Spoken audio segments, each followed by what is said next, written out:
Olá, bom dia a todos. Sejam bem-vindos a mais uma videoaula de Geografia do nono ano. Bem, essa videoaula é dedicada aos alunos da Escola Epitácio Brito de Oliveira, certo? E antes de dar início aos nossos lembretes, eu queria saber se está tudo bem com vocês. Se não estiver, eu tenho aí algumas dicas. Eu tenho certeza que vai dar certo com vocês, porque se deu certo comigo, não tem como não dar certo, porque assim como nós somos seres humanos, todos nós enfrentamos problemas e principalmente nessa etapa de isolamento social, nós ficamos mais perecíveis a ter um comprometimento na nossa saúde mental. Então, saiu recentemente um estudo que revelou as principais causas que levam a comprometer a nossa saúde mental. A principal causa da nossa que vai acabar comprometendo aí a nossa saúde mental vai ser, no caso, as nossas próprias atitudes. Algumas atitudes ruins que a gente toma que acabam atingindo diretamente a nossa saúde mental. Então, o recomendado é que nós tomemos atitudes voltadas para a nossa saúde mental e que nós procuremos reciclar mais essas atitudes, desde ouvir uma música, o tipo de música que você ouve, o tipo de filme que você assiste, até o tipo de pessoa com que você conversa, né? Até porque atualmente a gente não está podendo ter contato social, mas tem as redes sociais, então você pode se comunicar com os amigos.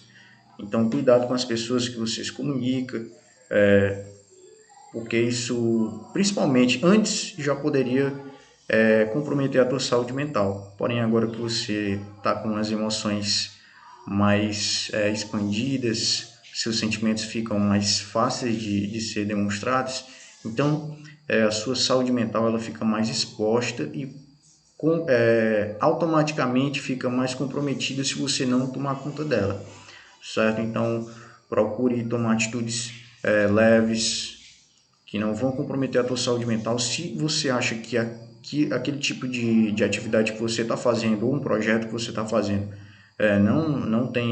não é compatível com a tua capacidade, então não procure forçar muito, certo? Principalmente agora nesse momento que nós estamos. Então é isso, certo? Espero que gostem da dica e sigam. A gente vai estar agora iniciando a nossa aula, ok? Se você está olhando aqui, se você está assistindo esse vídeo, com certeza você está observando que eu estou acima do nosso tema aqui, da aula de hoje, da nossa tela de apresentação. Então é o seguinte, como vocês já podem ver, é para cá, né? Como vocês já podem observar, nós estaremos hoje dando continuidade ao nosso estudo do continente europeu, certo? Mais uma sessão sobre a Europa. Nessa sessão nós estaremos analisando algumas questões principais, algumas características principais sobre a União Europeia, certo?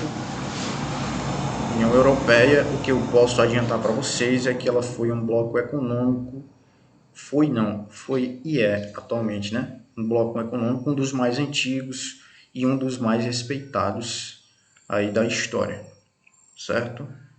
E aí a gente vai tentar categorizar alguns fatos e algumas informações principais para que você entenda um pouco sobre a União Europeia, tá? Deixa eu ir para a apresentação aqui. Bem, para a gente iniciar sobre a União Europeia, deixa eu diminuir aqui um pouco a minha tela. Ó, primeiramente, você observa aqui, essa é a bandeira da União Europeia, certo? Vamos passar de tela. E bem aqui, nós vamos ter as etapas da explanação. Bem, basicamente, a nossa videoaula de hoje ela vai ser dividida entre 8 etapas. Ah, professor, mas vai ser muito grande, o vídeo vai ficar muito grande. Não, não se preocupem, porque as informações que eu selecionei foram bem resumidas e a gente vai tentar ao máximo resumir aí para não ficar muito grande e não ficar muito cansativo para vocês, certo? Ah, pessoal, só lembrando uma coisa, se eu não estou mandando o gabarito das atividades, dos exercícios, é porque o software, que é um tipo de programa que eu estou utilizando para fazer as correções e para organizar os vídeos das correções, não está funcionando, né? Então eu tive que dar uma pequena pausa, mas provavelmente nessa semana, até sexta-feira, até sexta-feira, se não me engano, eu vou estar mandando todas as correções, tanto as correções dessa aula de hoje, como as correções das semanas passadas, tá? E isso serve, como a gente está gravando aqui a videoaula de geografia, serve tanto para geografia como para ciências, tá? Isso eu estou me direcionando para a turma do nono ano A. E aí nós temos as informações essenciais, segunda parte, surgimento da União Europeia, a integração da União Europeia, o grande marco nesse bloco econômico, e as diferenças entre o ano de 1957 e 1992, quesitos para entrar na União Soviética, atuais candidatos à União Soviética e curiosidades da União Soviética. Então, basicamente, o que vai compor a pirâmide da nossa explicação, da nossa explanação da aula de hoje, vai ser essa, certo? Deixa eu ver aqui se está atrapalhando. Só vou estar movimentando aqui a minha tela, porque eu não consegui dessa vez adequar o espaço, as fontes e as letras, para poder não atrapalhar, não ficar na frente, né? A minha tela não ficar na frente. E, assim, uma das informações essenciais que nós vamos listar agora. Uma delas eu já falei, que o bloco econômico da União Soviética é um dos mais antigos e mais respeitados blocos econômicos da história, certo? E aí, por ele ser muito antigo, por ele ter contextos históricos bem mais antigos, ele vai ser, principalmente por isso, ele vai ser mais respeitado, ele vai ser mais, digamos assim, ele vai ser mais almejado, certo? Ele vai ser o mais respeitado aí dentre os outros blocos econômicos que a gente conhece. A União Europeia é um bloco econômico, político e social.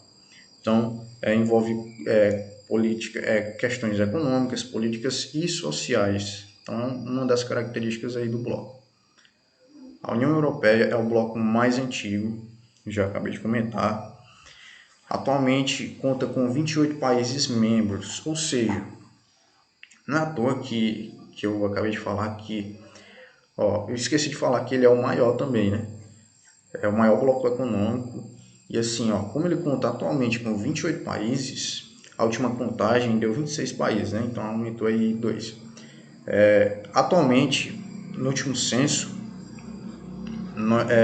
a União Soviética, perdão, a União Europeia, ela conta com 28 países. Então é uma quantidade de países enorme, certo? Não é à toa que é o maior bloco econômico. E o que acontece? Esses 28 países, de 50 países, significa o seguinte, que de 50 países da Europa, que estão ali na Europa, no continente europeu, 28 desses 50 países, são membros da União Europeia. Então, por aí você já tira a grande importância, né, a grande relevância que a União Europeia tem no continente. Então é óbvio que não há outro bloco econômico tão relevante como a União Europeia.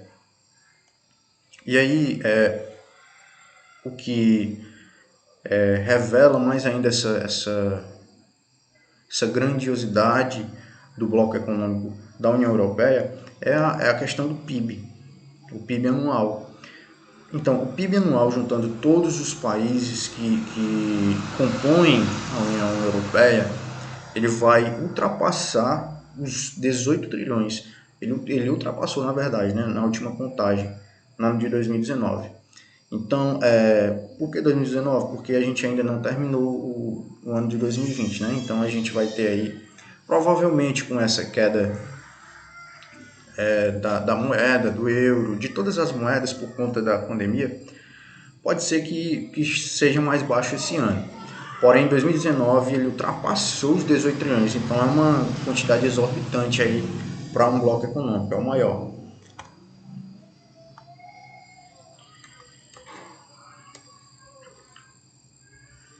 Nós vamos entender mais ou menos, nós vamos fazer uma breve análise agora de como aconteceu o surgimento aí, as primeiras questões, os primeiros investimentos aí do bloco econômico. Antes não era União Europeia, não tinha essa denominação União Europeia antes, porém tiveram algumas atitudes iniciais de alguns países que foram acabaram gerando aí a União Europeia em si, como nós conhecemos hoje. E aí, digamos aí que a semente para que a União Europeia viesse a surgir foi a criação do SECA, certo? É importante a gente lembrar que o contexto do surgimento da União Europeia se dá através da pós-Segunda Guerra, ou seja, após ao término aí da Segunda Guerra, pouco tempo, alguns meses depois, já teve início aí o contexto da União Europeia. E aí ele teve um pontapé inicial com a criação do SECA, Comunidade Europeia do Carvão e Aço. Esses países aí que eu listei abaixo, França, Alemanha, Itália, Bélgica e Luxemburgo, eles criaram esse SECA, que é a Comunidade Europeia do Carvão e Aço, para obter o quê? Um livre comércio na extração de carvão e na produção de aço. São dois minérios aí muito extraídos aí e produzidos na Europa. Então, pós Segunda Guerra, os países estavam arrasados, não tinham condições de se reerguer. Então, para que esses países eles conseguissem se reerguer um pouco mais, né, e melhorando e levantando aí a sua autoestima econômica, então eles fizeram esse acordo, uma espécie de acordo de livre comércio. Então, por exemplo, a questão da exportação e importação, não que basicamente a gente chama de taxas alfandegárias, que são a questão de cobrar taxa para vender para o exterior, para outro país, ou para de comprar para outro país, ter que pagar uma taxa. Então, nessa questão de carvão e aço, foi isento a taxa alfandegária. Então, os países aí eles poderiam, digamos assim, comprar e vender sem uma taxa adicional, sem essa taxa alfandegária aí que era cobrada. E aí foi o pontapé inicial, né, para que o bloco ele desse aí início, certo? E aí nós vamos analisar um pouco sobre a integração. A integração ela ocorreu aí por volta de 1957, com a criação do Mercado Comum Europeu. O Mercado Comum Europeu ele foi o pontapé inicial, digamos assim, que o início para a União Europeia ela se instaurar em toda a Europa e ganhar respeito, certo? Você percebe que como a União Europeia é um dos mais antigos blocos econômicos, como surgiu aí no contexto da guerra, né, da Segunda Guerra Mundial, então ela tem esse respeito porque ela digamos assim, ela resistiu desde essa época e ela veio crescendo, então ela é bastante respeitada por isso. O que o mercado europeu proporcionou, a criação de um mercado comum europeu, foi justamente o objetivo de fazer o quê? De criar algumas liberdades, tanto que a gente vai observar aqui que nós vamos ter a questão das 4 liberdades. Então, nós vamos ter aí a livre circulação de comércio, o livre comércio, a livre circulação de pessoas, que no caso aí vai permitir a questão da migração, a migração de países europeus, não de um país europeu para o outro, não vai ser mais ilegal, certo? Então, com o mercado comum europeu, o bloco da União Europeia, ele ganhou muito respeito e muito espaço e muita confiança, porque ele instaurou essas 4 liberdades. E a principal liberdade aí vai ser, no caso, a do livre comércio, que vai permitir os países se reerguerem e conseguirem aí vender e comprar suas mercadorias de uma forma livre, digamos assim. E um dos grandes marcos desse bloco vai ser a criação do Tratado de Maastricht. O que esse Tratado de Maastricht trouxe? Por que ele é o grande marco? E ele ocorreu aí em 1992. Bem, pessoal, entenda o seguinte: com o surgimento do Tratado de Maastricht, não tá tapando, então eu vou voltar. Com o Tratado de Maastricht, foi instituído a questão da união monetária e união política.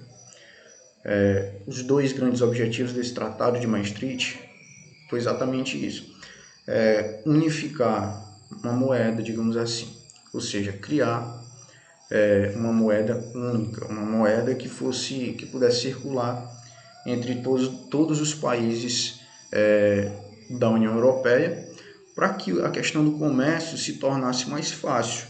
Imagina só, antes dessa união monetária, o que acontecia era o seguinte: os países eles tinham as suas mercadorias que eles produziam, ou seja, na agricultura, na agropecuária, e aí eles trocavam os produtos.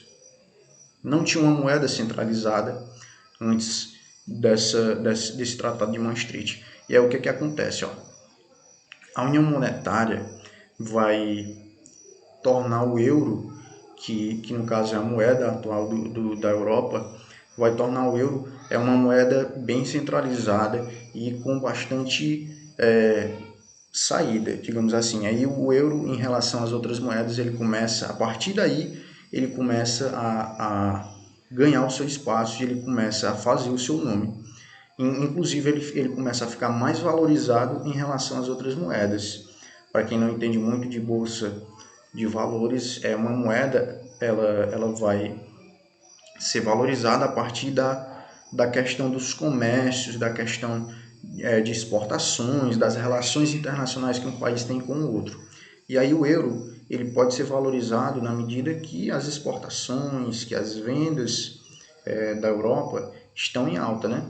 E aí assim também é o dólar, né? Na América do Norte, nos Estados Unidos, o dólar, quando ele vai subindo, quando ele cai, então significa essa questão de valorização. Então, a partir do Tratado de Maastricht, o euro, que é a atual moeda da Europa, ele começou a se valorizar bastante. E aí a união política era uma questão de que os países que fossem aliados da União Europeia não tivessem desavenças políticas, desavenças territoriais, questões que as questões de guerra, as questões de conflitos ficassem amenas, né? E aí nós vamos perceber também uma grande diferença entre a questão, entre esses 2 anos aí. Esses 2 anos marcaram aí o surgimento, né, da União Europeia. Então, a pergunta é: qual a grande diferença entre 1957 e 1992? A grande diferença é o seguinte, que a partir de 1992 foram estabelecidos o quê? A criação de um governo único, dois grandes objetivos. A criação de um governo único, que até hoje eles não conseguiram, que é uma unificação de todos os governos, né? E aí a criação de uma moeda única, que isso sim foi possível. Criação de... A partir de 1992, como eu falei para vocês, já foi comentado antes, né? Então a grande diferença vai ser essa, que a criação da moeda unificada entre os países europeus... Só um minuto, deixa o caminhão passar.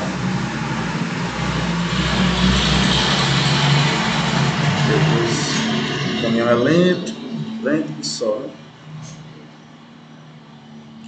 Pois bem, graças a essa unificação da moeda e a valorização da moeda do euro, a grande diferença, a grande sacada está aí.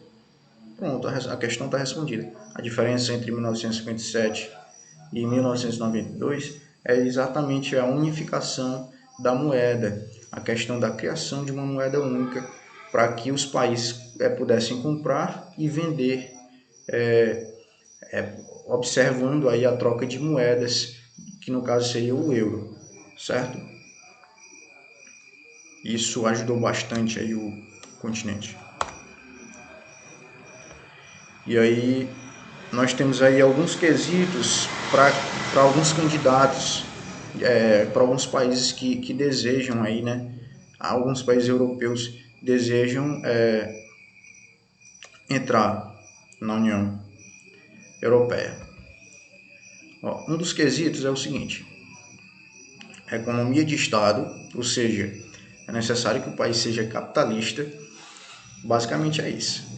Uma economia, que ele tenha uma economia de Estado permite que ele seja um país capitalista, basicamente, que é uma característica muito forte aí nos países europeus, né? Ter uma democracia estável, ou seja, não ser um país com ditadura socialista, né?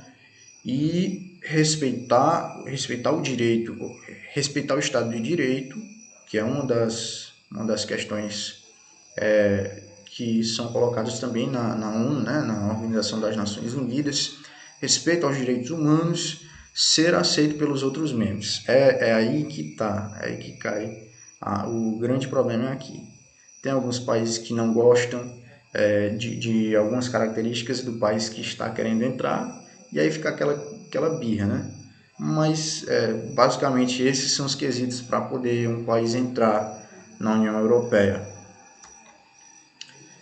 Continuando aqui. E aí nós temos também os candidatos atuais para entrarem aí, que eles estão em processo de análise, né? Para poder entrar no bloco da União Europeia. Nós temos aí a Sérvia, a Albânia, Montenegro, Macedônia do Norte, Turquia, sempre quis acompanhar aqui, Turquia e Bósnia. Enfim, esses são os candidatos atuais para entrar na União Europeia. Vamos aqui à questão das curiosidades da União Europeia. A União Europeia, pessoal, como um grande bloco econômico, como o maior na atualidade, ele vai ter aí algumas polêmicas. Tudo que acontecer nesse bloco econômico vai gerar em torno de polêmicas, porque isso vai se dever à sua grande importância aí, né, no mundo inteiro.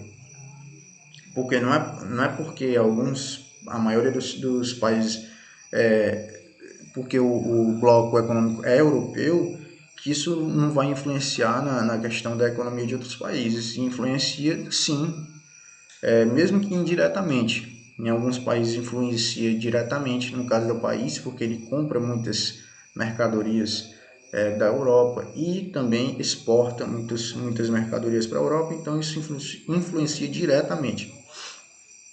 Nós podemos destacar aqui, entre algumas destas, só um minuto, algumas dessas características, dessas curiosidades, perdão, nós podemos destacar aqui, principalmente, algumas. Como foram aceitos 10 países no bloco econômico. Pessoal, em 2010 vai ser o principal ano, assim, vai ser um ano da União Europeia, digamos assim. Vai ser o ano que ele mais cresceu. 10 países foram aceitos, então é um número enorme. E quando 10 países entram na União Europeia, significa o seguinte, que no caso aí, são mais de 10 países que vão contribuir para a economia desse bloco, são mais de 10 países que vão enaltecer a grandeza aí do bloco econômico, e é mais PIB, né? O que é o PIB? É Produto Interno Bruto, que no caso é a renda bruta anual ou mensal de um país. No caso aí, eles fazem esse levantamento de forma anual, por ano. Então, são mais 10 países que vão contribuir aí, né? Para o crescimento do PIB. E os países, alguns desses países aí, desses 10 países que foram aceitos em 2010, foram aceitos em 2010, eles são ex-seguidores da União Soviética, do antigo leste europeu, né? Então, se percebe aí, né? Porque um dos quesitos que ele pede para poder entrar, para ser aceito na União Europeia, é a questão da democracia. Então, eram países socialistas, eram países de ditadura que acabaram, né, fazendo aí a adesão à União Europeia e passaram, inclusive, né? E outra coisa que a gente pode destacar também são as políticas ambientais. As políticas ambientais da União Europeia, elas são bastante rígidas, e a rigidez dela não é somente nos países europeus, mas também na hora de comprar produtos de outros países que não são da União Europeia, em relação a impor mesmo questões de circulação, por exemplo, países estrangeiros que não são da União Soviética, que vão circular para poder exportar os seus produtos, eles têm que obedecer aí algumas normas de políticas ambientais para que as suas águas, os seus mares, os seus rios, e também a questão da poluição do ar, né? Que muitos produtos são transportados por aviões, para que isso não acabe comprometendo aí o seu meio ambiente. Outra questão aí, outra curiosidade, é que até os dias de hoje a União Europeia ela não conseguiu criar aí um governo único, não conseguiu unificar aí o governo dos seus países. Significa por quê? Porque principalmente ele queria, um dos objetivos da criação de um governo único seria o quê?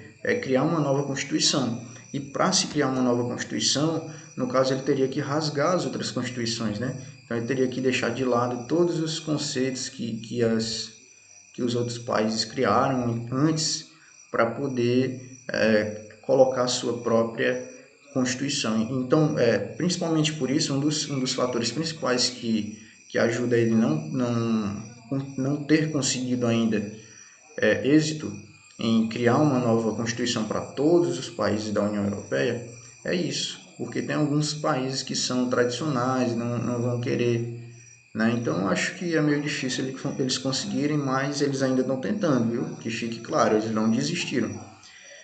Outra questão muito pertinente aí é a questão da saída do Reino Unido. Professor, por que o Reino Unido ele quis sair?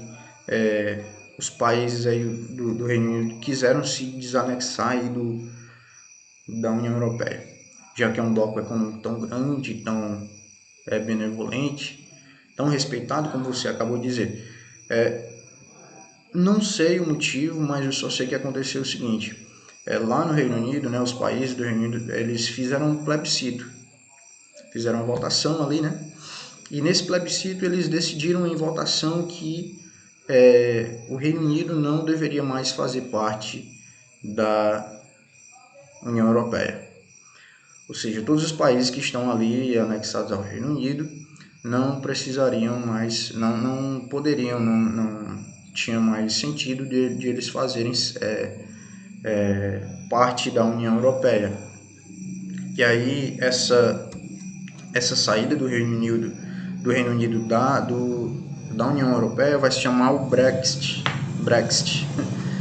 certo? Porque eu não sei o porquê dessa sigla, mas eu só sei que isso essa birra começou em 2016, certo? O Reino Unido, todos os países ali que são do Reino Unido, então Reino Unido significa um rei, né? Então ali a questão, o governo que predomina ali é o reinado. Desde 2016 vem essa questão pertinente, vem aí, porém os principais responsáveis aí pela União Europeia já deixaram claro que isso vai acontecer no finalzinho, no começo, ia acontecer, né? Essa saída oficial do Reino Unido iria acontecer agora, em 2020. Bem, pessoal, essa foi a nossa videoaula. Espero que tenham gostado. Se ficar alguma dúvida, deixem aí no exercício de vocês, que eu vou deixar uma questão só para vocês deixarem as dúvidas. E até a próxima.